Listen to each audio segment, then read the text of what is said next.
নমস্কার বন্ধুরা, GS forum চ্যানেলে আপনাদের সবাইকে স্বাগত জানাই। পশ্চিমবঙ্গের ইতিহাসে প্রথমবার বিধানসভাতে এমন কিছু হচ্ছে যা শোনার পরে আপনি রীতিমতো চমকে উঠবেন।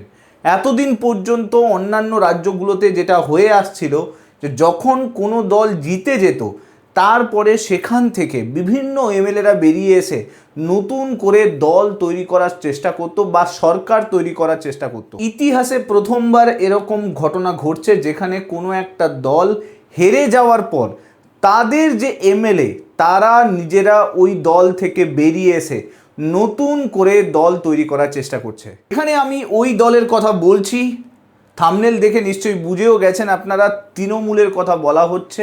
যেখানে যা নিউজ আসছে তাতে মনে করা হচ্ছে প্রায় 50 জন এমএলএ এই মুহূর্তে তৃণমূল দল থেকে বেরিয়ে এসে নতুন করে দল তৈরি করতে চলেছে। আপনারা এখানে দেখতেই পাচ্ছেন 50 জন এমএলএ দলত্যাগ করতে চলেছে। আর যদি এটা হয় তাহলে কিন্তু দলত্যাগ বিরোধী আইন যেটা, সেই আইন কিন্তু কার্যকর হবে না। সমস্ত কিছু ডিটেলসে থাকবে। এই 50 জন এমএলএ কেন দলত্যাগ করার চেষ্টা করছে, অ্যাকচুয়ালি কি ঘটনা ঘটছে, আর কারাই বা এর পেছনে সব থেকে বেশি জড়িত রয়েছে, এবং এক্স্যাক্ট বিধানসভাতে কি চলছে, সব কিছু ডিটেলসে থাকবে। ভিডিওটা ভালো লাগলে মাস্ট লাইক করে দেবেন, চ্যানেলটাতে নতুন হয়ে থাকলে সাবস্ক্রাইব করে নেবেন, এবং মাস্ট এই ভিডিওটাকে শেয়ার করতে ভুলবেন না। দেখুন, আপনারা এখানে নিউজ দেখতেই পাচ্ছেন যে তৃণমূল ভেঙে চুরমার পোস্ট করেছে বেসিক্যালি তাপস রায়। তিনি বলেছেন যে বিধানসভাতে সন্দীপনকে নিয়ে ঋতব্রত তিনি পৌঁছে গেছেন এবং খুব তাড়াতাড়ি তৃণমূল ভেঙে চুরমার হয়ে যাবে। অর্থাৎ বুঝতেই পেরেছেন এইবারের যে বিধানসভা ভোট হয়েছিল এবং সেই ভোটে তৃণমূল প্রায় 80খানা সিট পায় এবং বিজেপি ঐতিহাসিক সংখ্যাগরিষ্ঠতা সিট নিয়ে সরকার তৈরি করে। আর সেখান থেকে শুরু হয় এই তৃণমূল পার্টির যথেষ্ট পরিমাণ বিতর্ক। কারণ এই বিতর্কের কেন্দ্রবিন্দুতে দুজনের নাম উঠে আসছে, একজন হচ্ছে ঋতব্রত, আরেকজন অভিষেক ব্যানার্জি। আপনারা জানেন যে প্রায় কিছু সময় ধরেই হয়ে আসছে এরকম ঘটনা যে পুরো এই তৃণমূল পার্টির ভরাডুবির পেছনে সব থেকে দায়ী যেটা বলে আসা হচ্ছিল সেটা হচ্ছে অভিষেক ব্যানার্জি কিন্তু দায়ী। কারণ না, এই পার্টিটাকে পুরোটাই কন্ট্রোল করতো আইপ্যাক। এই আইপ্যাক কি? আইপ্যাক এরকম একটা কর্পোরেট সংস্থা যারা বেসিক্যালি কিন্তু ভোটের কলাকুশলী সমস্ত কিছু দেখাশোনা করে এবং সেই অনুযায়ী ডিসাইড করে যে কোথায় কোন পার্টির ক্যান্ডিডেট দাঁড়াবে এবং সেই ক্যান্ডিডেটকে কেমনভাবে তাকে পরিষেবা দেওয়া হবে, তার কি পরিচালনা করার কি কাজকর্ম, তাদের সব কিছু দেখাশোনা করার দায়িত্ব এই আইপ্যাকের ছিল। আর এই আইপ্যাকের যেটা বলা হয় যে এই পুরো তৃণমূলের যে আইপ্যাক, সেই আইপ্যাক কাজকর্ম সব কিছুই কিন্তু কন্ট্রোল করতো অভিষেক ব্যানার্জি, এবং অভিষেক ব্যানার্জি এই আইপ্যাকের মাধ্যমে পুরো তৃণমূল পার্টিকে কন্ট্রোল করত। আপনারা জানেন যে পুরো তৃণমূলের সুপ্রিমো মমতা ব্যানার্জি পদে থাকাকালীনও পুরো অভিষেক ব্যানার্জির ওপরে অন্ধবিশ্বাস করে এসছে।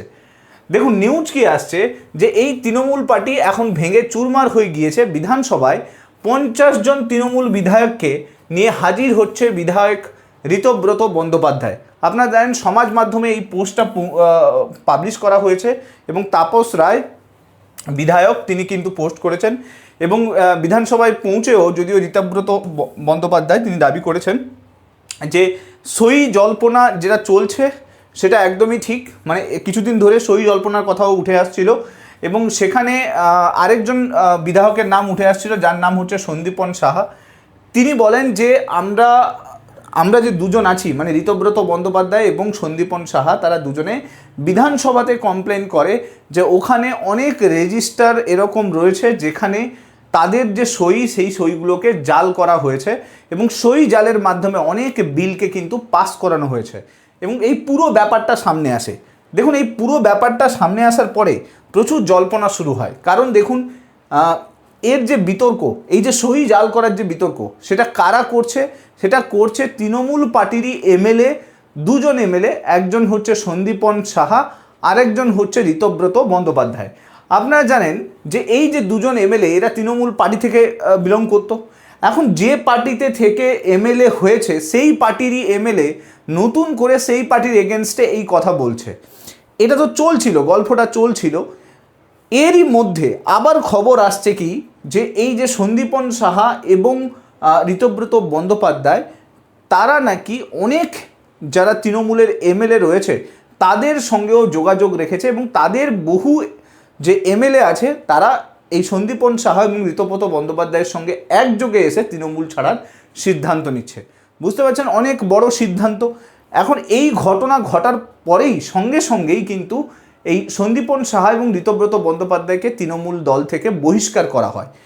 এবার আপনারা জানেন যে কোনো এমএলএকে যদি বহিষ্কার করা হয় তাহলে তার এগেনস্টে একটা আইন চালু করা হয়, বিধানসভাতে সেই আইন নিয়ে আসা হয়, যেই আইনটাকে বলা হয় অ্যান্টি ডিফেকশন ল বা দলত্যাগ বিরোধী আইন। অর্থাৎ কোনো এমএলএ যদি দলের বিরুদ্ধে গিয়ে কোনো কাজকর্ম করে তখন দল তার জন্য একটা দলত্যাগ বিরোধী আইন নিয়ে আসে এবং সেই আইনের অনুসারে তাকে কিন্তু এমএলএ পদ ছাড়তে হয়। আচ্ছা, প্রথমে আপনাদেরকে বুঝতে হবে এই দলত্যাগ বিরোধী আইনটা কি রয়েছে। দেখুন, 1985 সালে 52 নম্বর সংশোধনীর মাধ্যমে এই আইনটাকে নিয়ে আসা হয় এবং এই আইনের মাধ্যমে 10th শিডিউল এই পুরো অ্যান্টি ডিফেকশন ল বা দলত্যাগ বিরোধী আইনকে যুক্ত করা হয়। এই আইনের মেন উদ্দেশ্য কি, অনেক এরকম এমএলএ থাকে যারা স্বার্থের জন্য দলকে চেঞ্জ করে নেয়, ঠিক আছে, দলকে বদল করে নেয়, অথবা এরকম অনেক সিচুয়েশান হয় যেখানে বহু মেম্বার থাকে যারা এমএলএ হয়ে এক পার্টি থেকে এমএলএ হয়, ফের অন্য পার্টিতে কিন্তু দল চেঞ্জ করে নেয়। তো এরকম বহু ঘটনা ঘটে। তো এই জন্যই কিন্তু একটা আইন নিয়ে আসা হয়েছে, এরকম যারা করবে মানে এরকম পার্সন যারা, তাদের জন্য একটা আইন নিয়ে আসা হয় যেটা দলত্যাগ বিরোধী আইন, যার মাধ্যমে কি করা হবে, এই সমস্ত এমএলএদেরকে মানে সব সময়ের জন্যই কিন্তু সরিয়ে দেওয়া যায়। কিন্তু এই আইনে অনেক কিছু কিন্তু ব্যাপার আছে। কারা এই আইন আওতায় পড়বে? দেখুন, লোকসভার যে কোনো সদস্যদের ক্ষেত্রে এই আইন অ্যাপ্লাই হবে, রাজ্যসভার সদস্যদের ক্ষেত্রেও অ্যাপ্লাই হবে এবং যারা রাজ্যের বিধানসভার বা বিধান পরিষদের মেম্বার তাদের ক্ষেত্রেও অ্যাপ্লাই হবে। এখন পশ্চিমবঙ্গের ক্ষেত্রে কি হচ্ছে, পশ্চিমবঙ্গের ক্ষেত্রে রাজ্যের বিধানসভাতে এই ঘটনা ঘটছে এবং দুজনকে সরানোর চিন্তাভাবনা চলছে। একটা হচ্ছে সন্দীপন সাহা আর একজন হচ্ছে ঋতব্রত বন্দ্যোপাধ্যায়। এখন এই দুজন কি প্ল্যান করে, এই দুজন প্ল্যান করছে এখন, দেখুন, এই পুরো আইনটাকে কার্যকর করতে গেলে স্পিকারের পারমিশন দরকার। বিধানসভার যে স্পিকার রয়েছে, যদি সেটা রাজ্যসভা হয় বা বিধান পরিষদ হয়, সেক্ষেত্রে যে চেয়ারম্যান থাকবে তার পারমিশন লাগবে। এবার অনেক সময় কি হয় না, এখানে ভুল অনেক কাজকর্ম চলতে থাকে, তার জন্য কেউ চাইলে কোর্টেও যেতে পারবে, মানে জুডিশিয়াল রিভিউও কিন্তু হবে। পশ্চিমবঙ্গের ক্ষেত্রে কি হচ্ছে, পশ্চিমবঙ্গে যে ঋতব্রত বন্দ্যোপাধ্যায় এবং সন্দীপন সাহা তার এগেনস্টে দলত্যাগ বিরোধী আইন নিয়ে আসার চেষ্টা করছে তৃণমূল। কিন্তু এই আইনে একটা ফাঁক আছে। কি ফাঁক? ফাঁক হচ্ছে, যদি এই টোটাল একটা পার্টির 2/3 মেম্বার একসঙ্গে দল থেকে বেরিয়ে আসে, মানে ধরুন একটা পার্টিতে টোটাল 60 জন মেম্বার আছে আর সেই 60 জন এমএলএ হয়েছে, সেই 60 জন এমএলএর মধ্যে 2/3 মানে 40 জন এমএলএ যদি ওই পার্টি থেকে একসঙ্গে বেরিয়ে আসে, তাহলে কিন্তু তাদের এগেনস্টে এই দলত্যাগ বিরোধী আইন নিয়ে আসা যায় না। এখন পশ্চিমবঙ্গের ক্ষেত্রে কি হচ্ছে, পশ্চিমবঙ্গের ক্ষেত্রে আছে টোটাল তৃণমূলের 80 জন MLA.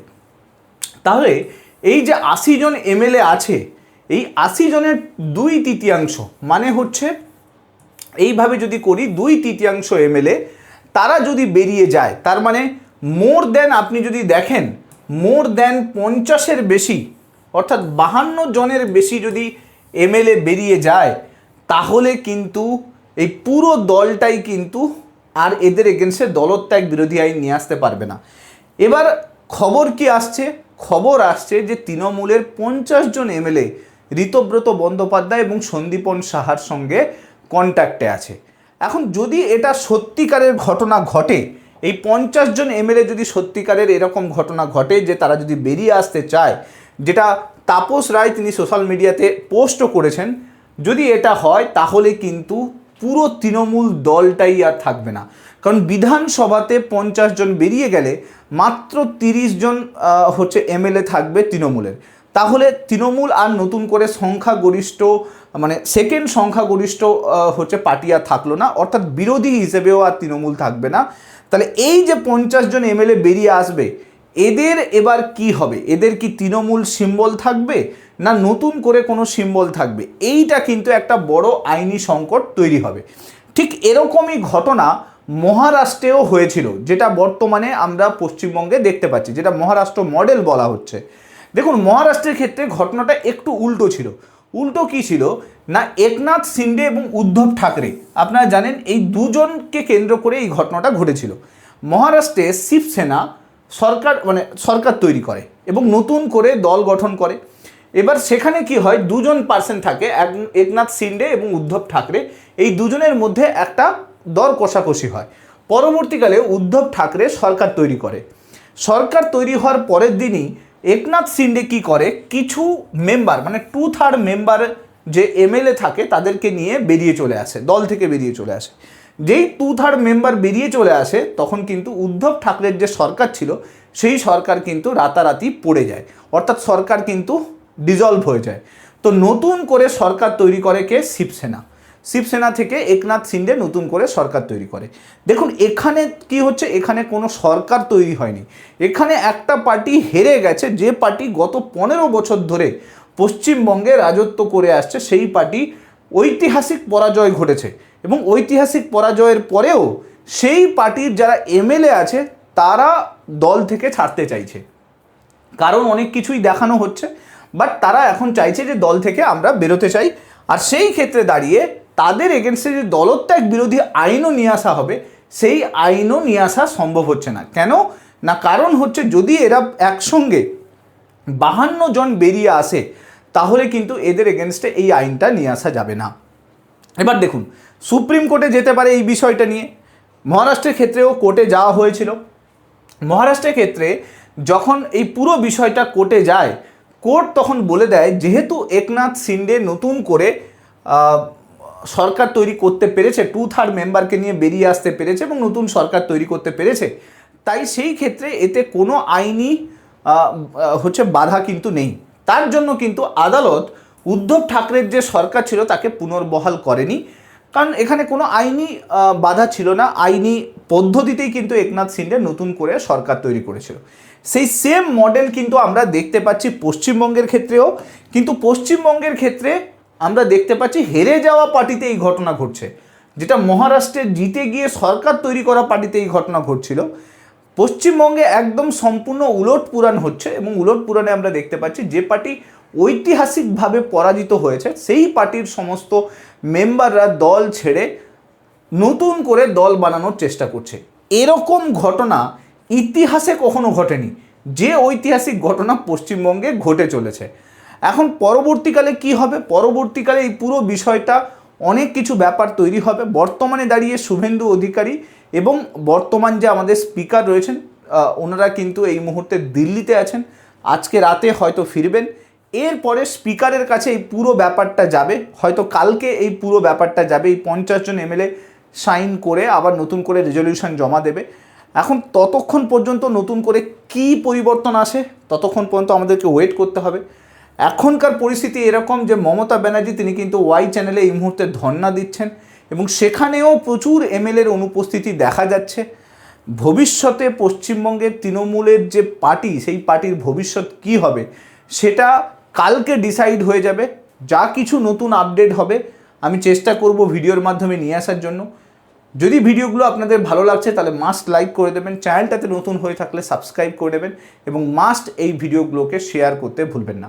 Thank you so much. Next ভিডিওতে আপনার সঙ্গে আবার দেখা হচ্ছে। Till then, bye by.